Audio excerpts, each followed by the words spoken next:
Today I'm here with my boy Anthony. You guys have probably seen him in the part 1 of this myth busting video thing. The last time we busted nutrition myths, but today we're gonna bust some training myths. Alright, so the first myth, you should do different exercises every single time you train. Okay, you see a lot of people training this way. So for example, this week they will do completely different exercises than last week, and then they will switch it up every week. They will go into the gym like, I don't know what I'm gonna do today, just pump up my muscles and I'll see what happens. This is not a great way of training, because you actually want to have a structured training routine, whereas you do the same kind of exercise and rep ranges, so that you can make optimal progression. You want to write down your lifts, and then next week you want to increase your lifts. If you don't, then you have no idea if you're progressing or not. Number 2, you must experience a muscle pump to build muscle, and this is also false, because you don't need it, because progressive overload, the point number 1, that is really important when you want to build muscle. So the pump is just a good feeling, and it can also be beneficial, but it's not your main focus. You should more focus on progressing and just getting enough calories in, and the pump is a small factor. Yeah, it is. It feels good, you know, but it's not the optimal way of tracking a good training. A good training is a training where you made a lot of gains, a lot of strength gains, and a lot of gains in general. But yeah, the pump is basically just blood and oxygen flowing through your muscles. It will have some benefit, like Anthony said, but it's not that important. Alright guys, so the third myth, high reps when you're cutting. A lot of people believe that when you come from a bulk and you go into a cutting phase, you all of a sudden have to change the way of training. You want to do very high reps to burn a lot of calories. Okay, and you will burn more calories with high reps than with very low reps. But you have to understand that when you're cutting, it's very important that you maintain your muscle mass, because at the end of the day, that's what you want, is what's going to make you look very aesthetic. And in order to preserve that muscle mass, you want to keep your strength up as well. And if you all of a sudden going to do very high rep stuff, you will not maintain your strength, so you want to keep lifting in those low rep ranges. Yeah, and the low rep ranges, sometimes you're getting weaker because of the cut, so don't be with your ego, and you should decrease the weight when it's getting too heavy to get less injury. Yeah, that's a good one, because during your cut you will get, yeah, your strength will definitely be affected. So you do not necessarily want to try and make gains on those low rep ranges, but you want to maintain your strength on those low rep ranges. Number 4, you can't change the shape of a muscle, and this is not true. If you have a bicep, you can make it bigger, but you cannot focus on one part that you can make the bicep peak bigger and longer. That is not true. And if you have not even abs, you cannot make them even by doing some sort of exercise. It's just genetics. So you can make it bigger, but just don't work on shaping a muscle. And you got some different muscles like the shoulder, like the front delt, side delt, and the rear delt, and you can make them all bigger. So if you have more on this side, you can focus more on this side, but those are 3 different muscles. That's the only thing you can basically do. Yeah. You cannot completely change your physique. Yeah. You can kind of work around it a little bit. Yeah, for symmetry. Yeah. Alright guys, myth number 5. You have to take every set to failure. Right? You see a lot of people going into the gym and they just want to destroy their muscles.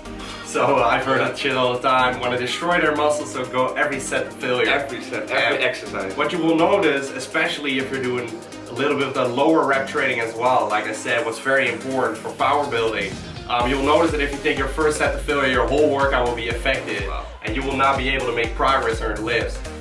So failure is a tool you basically want to use. You don't want to use it too often. Usually, to recruit as much muscle fibers as possible, you want to stop around 1 to 2 reps short of failure.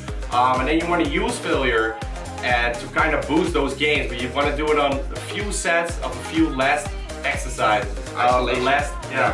The isolation movements, for example, and sometimes on your compound lifts, but that may be just for 1 set. Yeah. So yeah, what I suggest is, if you're a beginner, definitely don't do failure, or maybe on some sets. But if you get very used to a routine, just do it on a few less sets of your exercise. Not on every exercise. Yeah, exactly.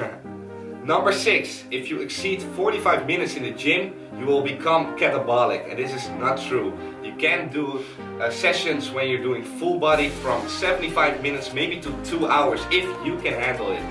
But the most people, when they do a split routine like legs push pull, it's pretty good to have like 45 to 60 minutes, but there's not one sort of time like now you're gonna break all your muscles. it's not true. So don't focus on that point, just focus on getting your work done, progressive overload and that kind of stuff. What is important is that you don't take too much rest time. Yeah. But if you have a lot of exercise to do, you can definitely stay in the gym for longer than 45 minutes. Yeah. And also if you want to include some cardio or ab work, that's completely fine. So don't stress it. Just do whatever fits your schedule, I would say. Yeah. Alright guys, the 7th myth we're gonna bust, and this is also the last one, is soreness is a good indicator of whether your workout was good or not. And a lot of people think that your workout has been good if you're very sore the next day. And if you're not sore, they're like, that workout was probably not good. But that is not an indicator at all, guys. Okay, soreness is not an indicator for muscle growth.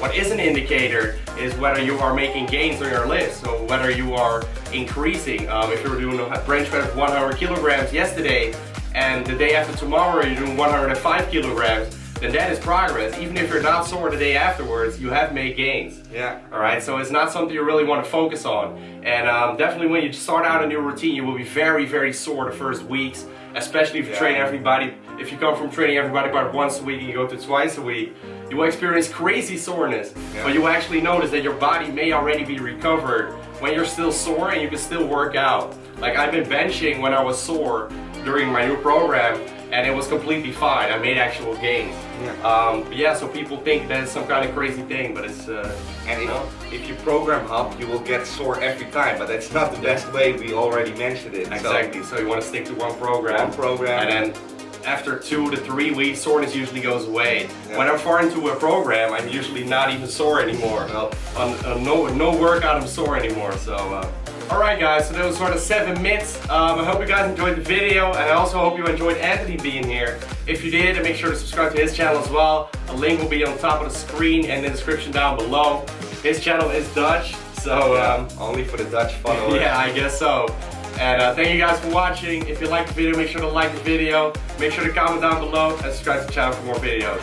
Thank you guys for watching, and peace out. See you in the next video. Okay, guys, so the 3rd myth, you have to train high reps. Alright guys. You have to do high reps when you're cut.